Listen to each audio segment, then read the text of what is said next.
So it is clearly seen with through SGX Nifty that there'll be a gap down opening today, and yes, indices is also showing the same thing, that it could be a gap down today. And the reason behind is once again the uncertainty of trade tariff. Okay, जो tariff war है वो अभी तक चल ही रहा है. There is pure uncertainty कि अभी क्या रिजल्ट होने वाला है. देन उसके बाद में जो ट्रम्प साहब हैं वो कुछ क्लियर इंडिकेशन किसी चीज पे दे नहीं रहे. So this is the main reason why this market is fluctuating each and every day. Sometimes there is a gap up, sometimes there is a gap down. So आज का भी main reason यही है कि there is a big uncertainty on trade, sorry, on tariff results. So this is the main reason why market is showing every day a new color. Okay, so this is opening data. Then उसके बाद में what could be, after opening, so there is clear indication that यहाँ पे once again volatility market में आप देखिए index options में volatile दिखा हुआ दिख रहा है, क्लियर इंडिकेशन. एंड एफआईआईज जो है इंडिसिसिव है, और कभी वो भी कभी बाय कर रहे हैं कभी सेल कर रहे हैं. ठीक है, तो दिस इज एन इंडिकेशन कि अभी मार्केट में बहुत ज्यादा, और आज निफ्टी का एक्सपायरी भी है, तो मार्केट वॉलेटाइल रहने की पूरी पूरी चांसेस है. बाकी सारा डेटा इंडिसेसिव है, दैट क्लियर सेज कि अभी कोई डायरेक्ट स्पेसिफिक डायरेक्शन हमारे पास नहीं है. राइट, तो हम ओआई डेटा पे आते हैं. ओआई डेटा क्या कह रहा है हमको कि अभी पुट राइटर्स कम है, कॉल राइटर्स ज्यादा है. बहुत ज्यादा डिफरेंस नहीं है, स्टिल पुट राइटर्स कम है, तो there is support, comparatively support जो है वो वीक है एज कम्पेयर टू रेजिस्टेंस. और यहाँ पे जो लेवल्स है हमारे 25,800 अभी भी इंटैक्ट है, जो लास्ट वीक से चल रहा है कि 25,800 के नीचे ही मार्केट जा रहा है. कल भी थोड़ा बहुत ऊपर गया, सेवन, अगर आप यहाँ पे चार्ट्स के थ्रू देखोगे तो एग्जैक्टली 770 तक मार्केट गया था. ठीक है, मॉर्निंग में. उसके बाद में भी जाने का कोशिश किया, लेकिन उससे पहले ही रिटर्न हो गया. सो अल्टीमेटली अभी भी अपसाइड के लिए 25,800 ही लेवल है. ये जब ब्रेक होगा तब एक स्ट्रॉन्ग अपसाइड मूव के लिए हम लोग प्लान कर सकते हैं. तब तक थोड़ा सा मार्केट इंडिसिसिव कंडीशन में ही रहेगा, तो आपको उस अकॉर्डिंग अपने ट्रेड्स को प्लान करना है. स्पेसिफिकली आज एक्सपायरी है, तो कोशिश कीजिएगा जब तक कोई स्ट्रॉन्ग सेंटिमेंट नहीं दिखता है आप ट्रेड को अवॉइड करें. अगर आपको फिर भी आपको ट्रेड का अगर कोई डायरेक्शन मिल रहा है तो आप नेक्स्ट एक्सपायरी के लिए प्लान कर सकते हैं. करंट एक्सपायरी का थोड़ा सोच समझ के करेंगे, क्योंकि क्योंकि मार्केट बहुत वॉलेटाइल है, तो किसी भी डायरेक्शन में क्विक स्पाइक्स हमको देखने को मिल सकती है. जब तक कोई स्ट्रॉन्ग सेंटिमेंट नहीं दिखता है हम लोग कोशिश करेंगे ट्रेड को अवॉइड करने का. राइट, देन उसके बाद में डाउन साइड के जो लेवल्स है वो अगेन आपको क्लियरली दिख रहे होंगे. There is 25,600 and 25,500. सो ये दो लेवल्स हैं. अगर आप इसको और क्लैरिटी के साथ देखना चाहते हैं तो मैंने इसको स्विच किया है. देखिए, हाईएस्ट रेजिस्टेंस है 26,000 पे, उसके बाद में 25,800. तो 26,000 को टच करना same day is know almost not possible. So that's why I am saying कि 25,800 हमारा नियरेस्ट लेवल है, जो कि हमारा एक स्ट्रॉन्ग रेजिस्टेंस की तरह भी काम करेगा. और उसके ऊपर अगर मार्केट जाता है तो ही हम स्ट्रांगली कॉल साइड के ट्रेड्स में फोकस करेंगे. उससे पहले पुट साइड ही हमारे लिए अभी चल रहा है, because call put writers are less as compare to call writers. ठीक है, डाउन साइड के लिए जो फर्स्ट लेवल हमारे पास है वो 25,500 है, सॉरी 25,600 है, और फिर 25,500 है.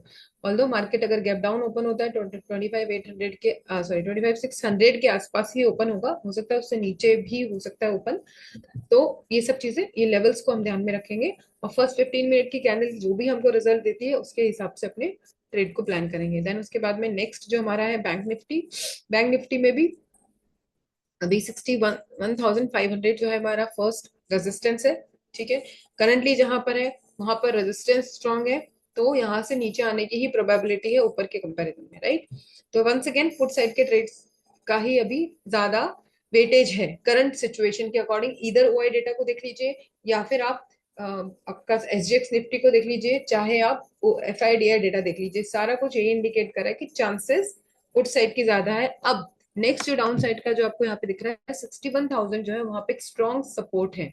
ठीक है, अगर ये ब्रेक हो जाता है और नीचे हमको ग्रीन रेड कैंडल की क्लोजिंग मिल जाती है और उसका भी लो ब्रेक हो जाता है, जैसे कि हमने 2-3 दिन पहले देखा था कि back to back red candles बन रही थी और किसी भी रेड कैंडल ने प्रीवियस रेड कैंडल का हाई ब्रेक नहीं किया था, तो उसके बाद में हमको बहुत अच्छे पुट साइड के ट्रेड्स मिले थे. तो इस टाइप के डेज को भी आप, इस टाइप के यूनिट ट्रेंड को भी आप चेक कर सकते हो कि अगर बैक टू बैक एक डायरेक्शन में कैंडल बन रही है और कोई भी एक डायरेक्शन का लो या हाई ब्रेक नहीं हो रहा है, तो हम लोग फोकस कर सकते हैं कि उस डायरेक्शन में हम लोग अपने ट्रेड पे प्लान करें। और इसमें अगर आप एसएल को ट्रेल कर पा रहे हो प्रॉपरली तो आपको एक बहुत अच्छा रिजल्ट मिल सकता है। ठीक है, so this is all about. Once again bank Nifty की भी आज एक्सपायरी है, तो एक्सपायरी वाले दिन ट्रेड को बहुत ही कॉशियसली प्लान करेंगे, वाइजली प्लान करेंगे। अगर हमको कोई स्ट्रॉन्ग सेंटीमेंट नहीं दिख रहा है तो ट्रेड को अवॉइड करेंगे, और फिर भी और ट्रेड अगर करना है तो नेक्स्ट एक्सपायरी पे ट्रेड करेंगे, करंट एक्सपायरी पे ट्रेड नहीं करेंगे एक्सपायरी वाले दिन, अगर बहुत स्ट्रॉन्ग सेंटीमेंट जब तक नहीं मिलता तब तक, राइट। देन उसके बाद में जो आपका नेक्स्ट है सेंसेक्स है, सेंसेक्स का एक्सपायरी नहीं है बट इस पे निफ्टी का फुल इम्पैक्ट रहता है, तो अगेन इसमें भी सोच समझ के ट्रेड करेंगे। देन हाँ, अब इसमें हम लेवल्स की अगर बात करें तो 83,500 for upside and 83,000 for down side. And currently जिस लेवल पे ये है वो एक इंडिसिसिव कंडीशन है, यहाँ पे call writers and put writers almost same quantity में है, तो वंस अगेन किसी भी डायरेक्शन में ये मूव दे सकता है।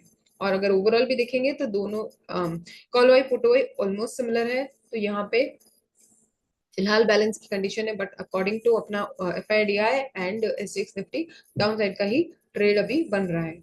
ठीक है, करंट स्टेटस के अकॉर्डिंग ओपनिंग क्या होती है that will change the, that could change the direction also, right. Opening क्या होती है, राइट। तो अब अपन बात करते हैं चार्ट्स की। चार्ट्स पे previous day high low mark कर रखा है, ये जो दो ट्रेंड लाइंस है वो on the basis of last 2-3 days मैंने मार्क कर रखी है। ठीक है, अब बोलोगे कि ये नीचे वाला क्यों नहीं इसमें इंक्लूडेड है, बिकॉज हम लोग यहाँ पे लाइन चार्ट्स पे कन्वर्ट करते हैं इसको, और जहाँ पे मैक्सिमम डेटा पॉइंट्स हमको कोइंसाइड करते हैं वही उसी को हम as a support and resistance की तरह मार्क करते हैं। आप देख लीजिए यहाँ इसको मैंने यहाँ पे जैसे स्विच किया तो यहाँ पे मुझे जो डेटा पॉइंट मिल रहा है 1 2 3 मिल रहा है, और इसके अकॉर्डिंग ये मैंने ट्रेंड लाइन ड्रॉ करी है। Up side and down side दोनों में मिनिमम 3 पॉइंट्स मिलने चाहिए। ठीक है, एंड देन यहाँ इसको क्विकली शिफ्ट कर देते हैं, तो this is the overall situation according to price action और I can say candlestick, right. उसके अलावा अगर आप सो वंस अगेन अगर इसके अकॉर्डिंग भी हम देखेंगे तो देर आर टू लेवल्स, ये सपोर्ट है ये रेजिस्टेंस है, दोनों में से जो साइड ब्रेक होगा 15 मिनट्स की कैंडल देखेंगे, और उसके साथ में because we are option traders तो उसके साथ में हम लोग उस टाइम पे जो भी स्ट्राइक प्राइस में मोमेंटम चल रहा है उस पे भी प्राइस एक्शन देखेंगे। Only after that all these confirmation ही हम ट्रेड में एंट्री या फिर अपना जो भी है प्लान करेंगे, राइट। सिमिलरली देख लीजिए यहाँ पे बैंक निफ्टी पे भी मैंने सेम उसी तरीके से ड्रॉ किया है, इसको मैंने शिफ्ट किया एंड जहाँ पे मुझे मैक्सिमम डेटा पॉइंट्स मिले वहां पे अगर मैं यहाँ से ट्रेंड लाइन ड्रॉ करती हूँ तो यहाँ पे मुझे सिर्फ 2 डेटा पॉइंट्स मिलते हैं। ये लेवल है जहाँ पे मुझे मोर देन 2 डेटा पॉइंट्स मिल रहे हैं, इसीलिए मैंने इसको मार्क किया। अगर आप इसको और एक्सटेंड करोगे तो ये भी इसमें इंक्लूड हो जाएगा।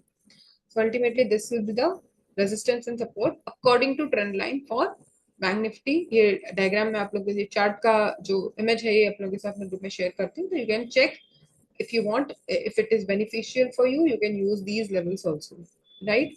Similarly SGX Nifty, sorry, yeah, Sensex में भी सेम ही है, लेवल्स मैंने ड्रॉ कर रखे हैं, previous day high previous day low, और ये trend line according to previous latest momentum of last 3 days, okay.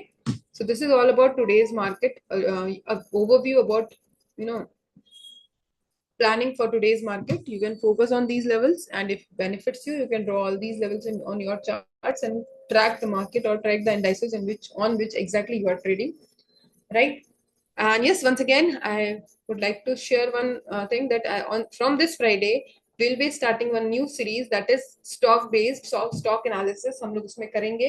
And जैसा कि मैंने आपको पहले भी बताया कि उसके अंदर हम लोग पर डे एक रेशियो को पिक करेंगे, उसको प्रॉपरली डिस्कस करेंगे, एक्सप्लेन करूंगी मैं आपको कि वो एग्जैक्टली क्या बताता है। फॉर एग्जाम्पल हम बात करते हैं जैसे पी रेशो की अगर हम बात करते हैं तो पी रेशो एग्जैक्टली आपको क्या बताता है, हम लोग सबसे पहले उसको डिस्कस करेंगे।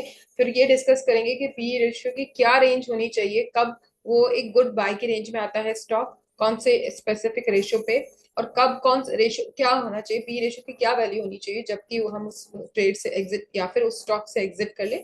सो all this we will be discussing, and definitely उस दिन के आसपास में कौन सा स्टॉक एलिजिबल है बाय के लिए, या फिर कौन सा स्टॉक है जिसमें आप ऑलरेडी अगर चल रहे हैं तो उससे एग्जिट कर लेना चाहिए। ये हम सब चीजें उसमें डिस्कस करेंगे उस सीरीज में। डेली एक नया रेशो हम लोग पिक करेंगे। So if you want to be a part of that series, please like, share and subscribe. And from Friday we are starting that series. Please don't miss a single day, because even we are discussing those things on Saturdays, on Sundays also. क्योंकि हमारा जो previous series था वो Saturday Sunday को नहीं था, वो weekdays में ही था, बट ये सीरीज रेगुलरली चलेगा। ओके, और हम मेजरली सारे रेशियोज को कंसिडर करते हुए उसमें चलेंगे। I am dividing all this series in a specific sector, not sector wise, एक कैटेगरी वाइज हम लोग करेंगे। I'll be explaining each and everything in coming days.